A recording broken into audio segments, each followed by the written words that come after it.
Olá, este é o Por Dentro da Política e eu vou conversar com o deputado Gerson Bittencourt do PT. Sempre um prazer recebê-lo em nosso estúdio. Bem-vindo mais uma vez, deputado. Obrigado, é um prazer estar aqui conversando sobre os projetos de minha autoria, dos demais deputados, do governo, enfim, aquilo que a gente faz todos os dias aqui na Assembleia e em todas as cidades do estado de São Paulo.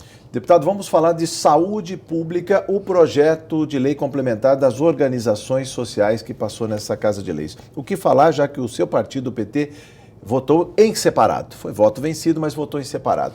Não só nós votamos contra o projeto apresentado pelo Executivo, como também, mesmo sabendo que iríamos ser derrotados em função da grande maioria de apoio que a base do governo tem aqui na Assembleia Legislativa, nós também procuramos fazer algumas emendas ao projeto que foi aprovado, emendas que pudessem dar mais transparência, criar mecanismos e instrumentos de controle mais substanciais. Por que isso? Porque grande parte das organizações sociais hoje recebem vultuosos recursos, especialmente da saúde, recebem vultuosos recursos para prestar serviços, e esses serviços nem sempre são prestados na quantidade contratada, outras vezes com a qualidade desejada e muitas vezes a gente tem problemas na execução de contratos, com preços diferenciados do que aquilo praticado no mercado, ausência de órgão gestor e assim por diante. Eu participo da Comissão de Saúde e Higiene dessa casa desde o início, desde 2011, e representei essa comissão no ano de 2011 e 2012, nesses dois primeiros anos dessa legislatura, numa comissão que faz análise dos contratos estabelecidos entre a Secretaria de Saúde do Governo do Estado e as organizações sociais em diversos hospitais, não só aqui da capital, mas do Estado como um todo.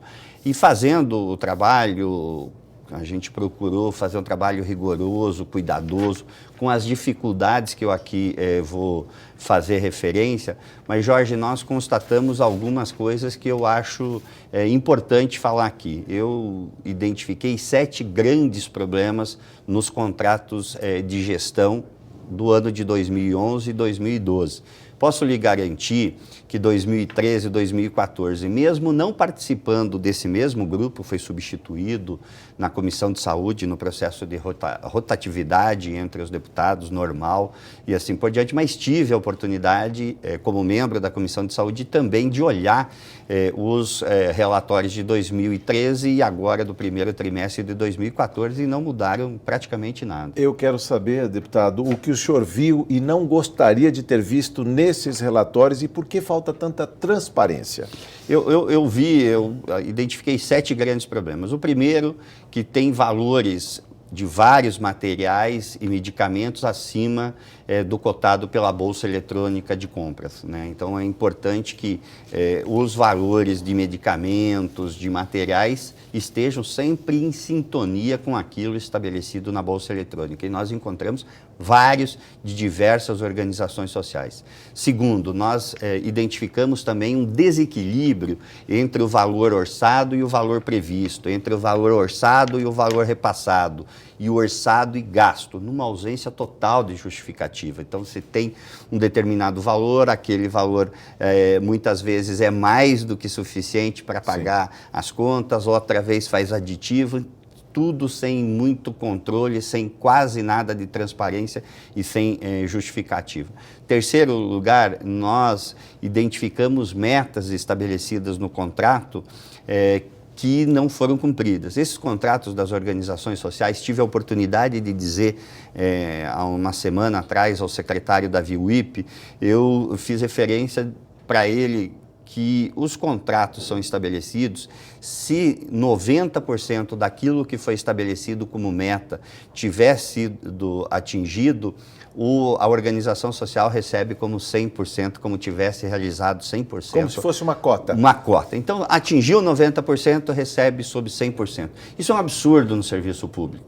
Tem que se pagar efetivamente pelo aquilo que é executado por aquilo que é comprado, gasto e assim por diante. Se passar, Jorge, então, se chegar a 90%, recebe os 100%. Se passar de 100%, 110, 120. a organização social faz um pedido à Secretaria de Saúde, ao órgão gestor, e a Secretaria analisa e, evidentemente, na grande maioria das vezes, faz um repasse adicional. Então, nós não podemos, 10% é uma meta muito alta. Se você tiver 10 mil consultas, 100 mil consultas, porque nós estamos falando de números estrondosos, do Estado como um todo. Você tem 100 mil consultas, 10%, é 10 mil consultas que o Estado, você que está nos assistindo, eu e cada um de nós, pagamos as organizações sociais sem elas realizarem. Então, precisa ajustar os contratos. Nós não podemos ter contrato com metas estabelecidas, não atingidas, propriamente dito. Também vi relatórios totalmente sem uniformidade.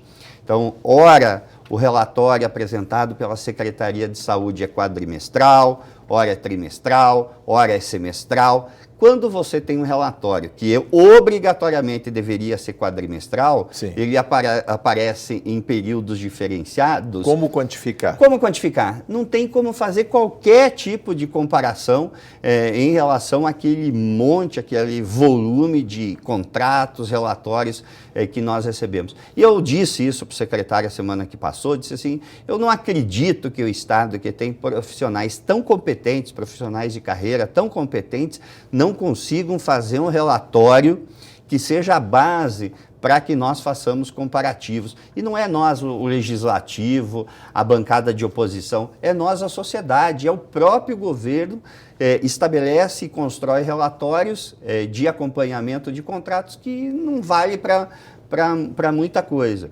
Eu também percebi todos os anos os relatórios não são encaminhados no período indicado, então outro problema para que a gente faça. Os prazos não são cumpridos, às vezes o prazo extrapola mais de ano para que a Secretaria de Saúde envie. E uma falta de transparência com todos os dados.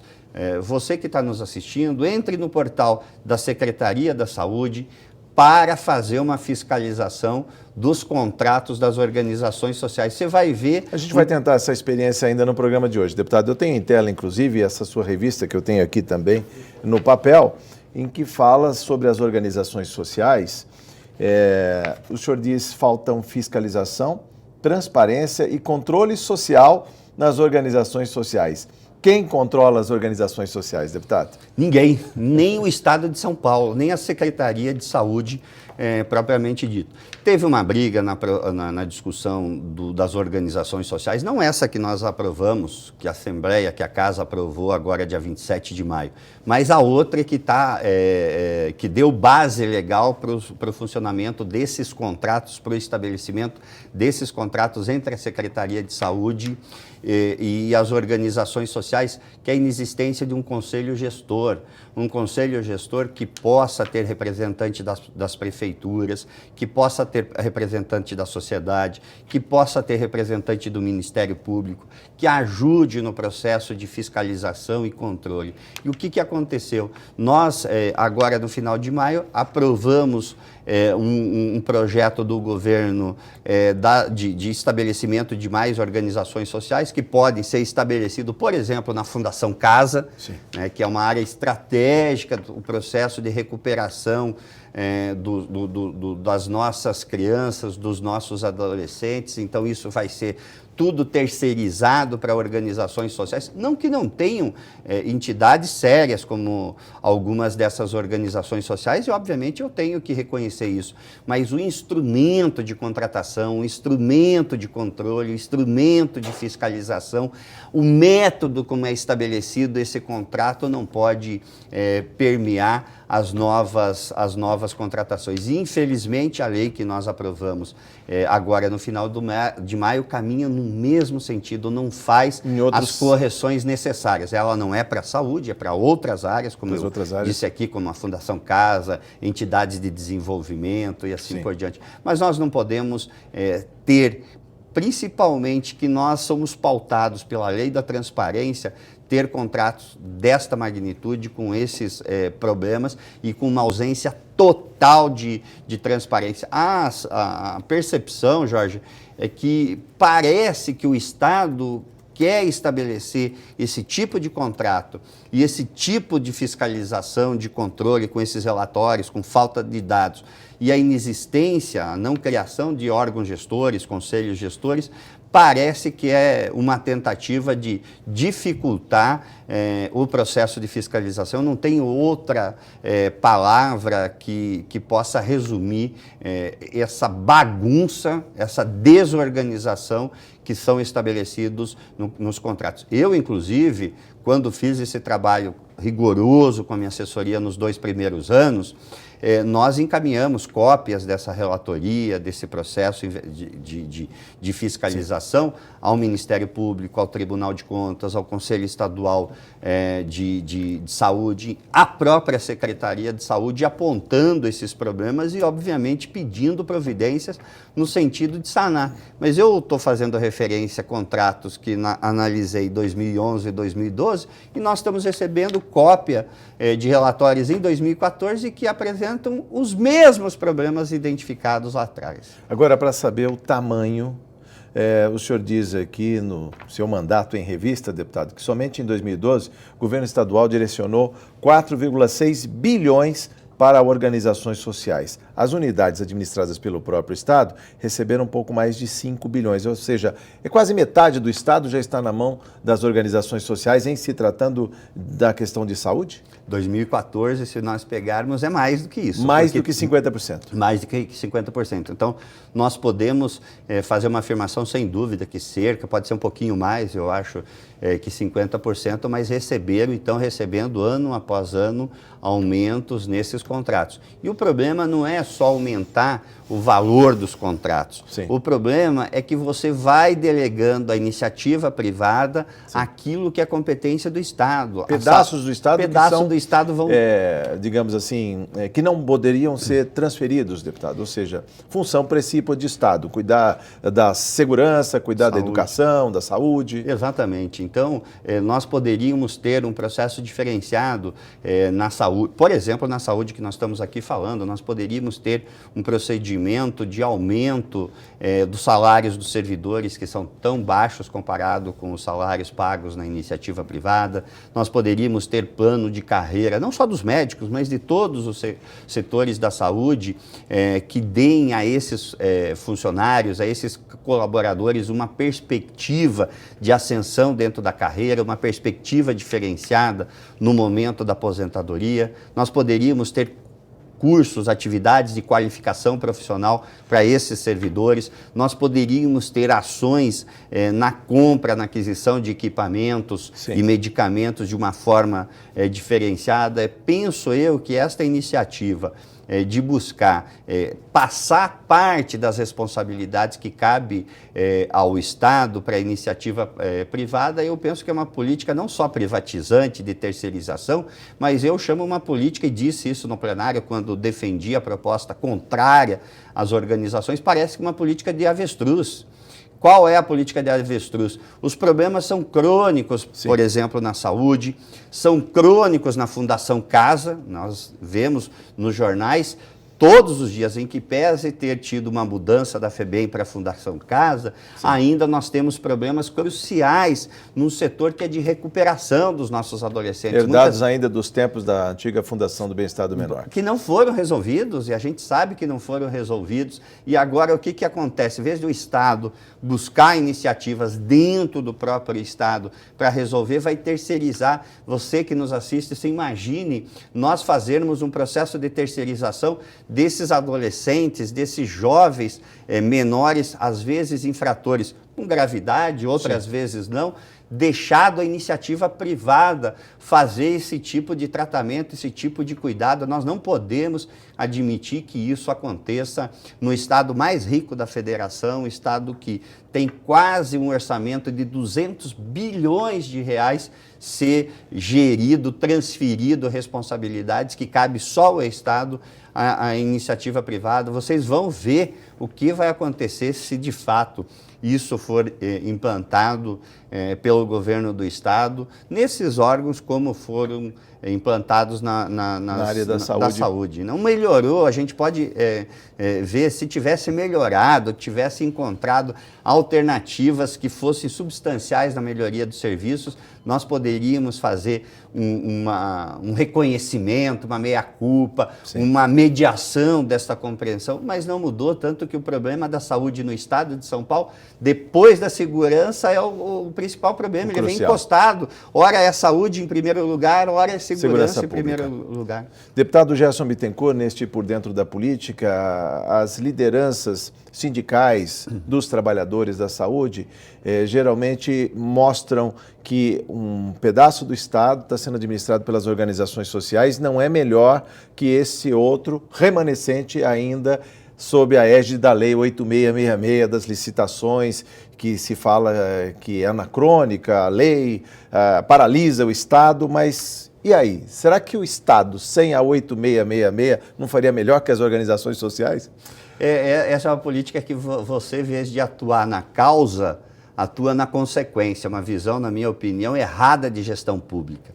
Por que eu digo isso? Eu concordo, eu já trabalhei mais de 10 anos no Executivo como gestor, trabalhei muito em cima da lei das licitações e acho que sim, ela poderia ser ajustada, modernizada, tanto que é uma lei do início da década de 90, então ela poderia ser ajustada, atualizada, modernizada, alguns elementos criados na lei especial aqui das obras da Copa, do PAC, poderiam ser incorporadas na lei da licitação. Mas ali um regime diferenciado. Exatamente. Então pode ser a experiência do regime diferenciado, trazer para a lei das licitações, fazer outros ajustes que dê mais transparência, mais lisura no processo.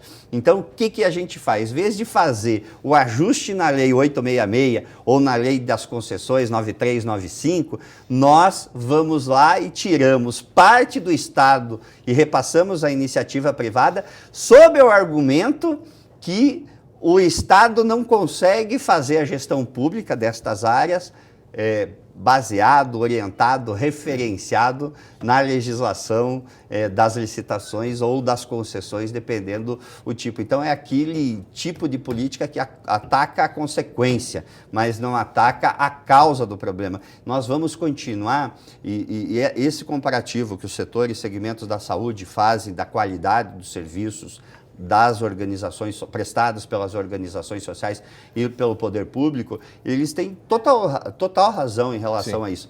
Mas só que o que tende a acontecer? Conforme o Estado vai ampliando os recursos para a iniciativa privada, para as organizações sociais, ele vai tirando da rede pública, formal, oficial, de responsabilidade exclusiva do Estado. E o que tende a acontecer?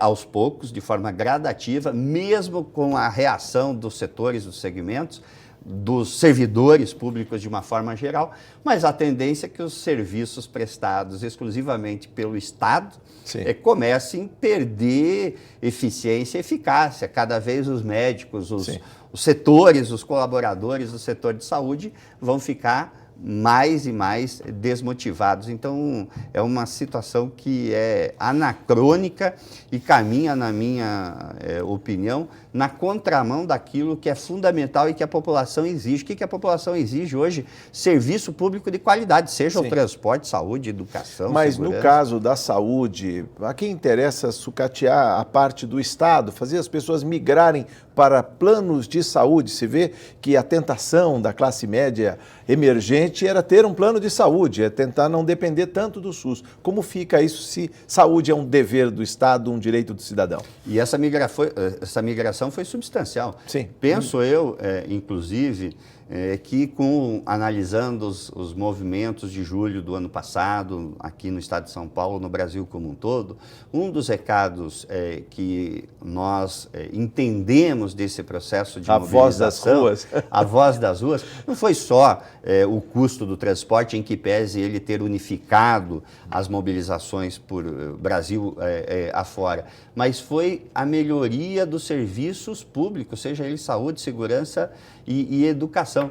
Penso eu que com essa mobilidade substancial que teve no Brasil nesses últimos 10, 12 anos, onde uma parcela significativa da população que estava abaixo da linha de pobreza subiu para as classes D e E, a classe C se incorporou, trazendo milhares e milhares de pessoas da classe D e E, e a classe C subiu também. Mais de 100 milhões de brasileiros. Mais de 100 milhões, a maior mobilidade social da história desse país propriamente dito. Eu penso que o Estado e que nós temos que buscar alternativas, não mais para a classe média, que é o que a gente fala, que agora é tão musculosa, tão robusta, e isso é bom, isso é bom que seja assim, que ela é tão robusta. Eu acho que o Estado, que nós devemos proporcionar a essa classe média, a todos os cidadãos, de uma forma geral, serviços de qualidade. Eu gostaria que o movimento fosse inverso, Jorge,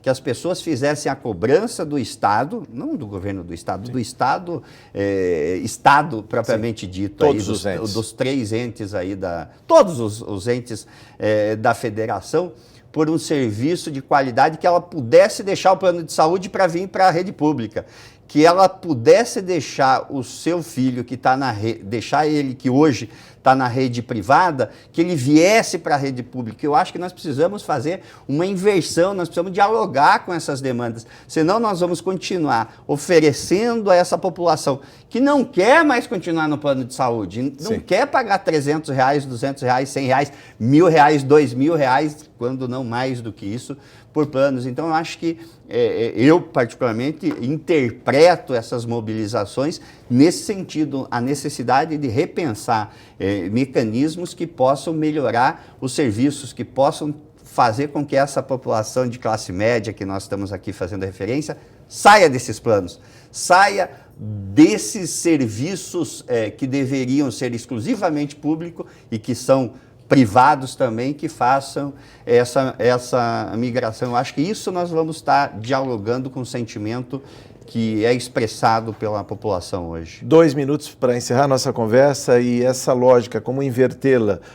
Uma coisa é uma organização social para uma, digamos, uma política de inclusão e de educação musical, o Projeto Guri. Outra coisa é a saúde, que tem a participação municipal, estadual e federal num sistema SUS. Como conciliar esses interesses? Se todos precisam colocar dinheiro no mesmo pote. Eu acho que é possível, sim. É possível. Acho que dá para fazer uma boa gestão do orçamento. Nós temos quase 200 bilhões de reais no orçamento do Estado de São Paulo. Para ser executado em 2015. 2015. É isso que nós estamos discutindo aí nas audiências públicas e tudo mais. Então, é um volume substancial. Eu acho que se fazer os ajustes necessários... Vou te dar 2 exemplos aqui. O Ministério Público entrou com uma ação para recuperar 2,5 bilhões que foram desviados no cartel da corrupção do metrô e da CPTM.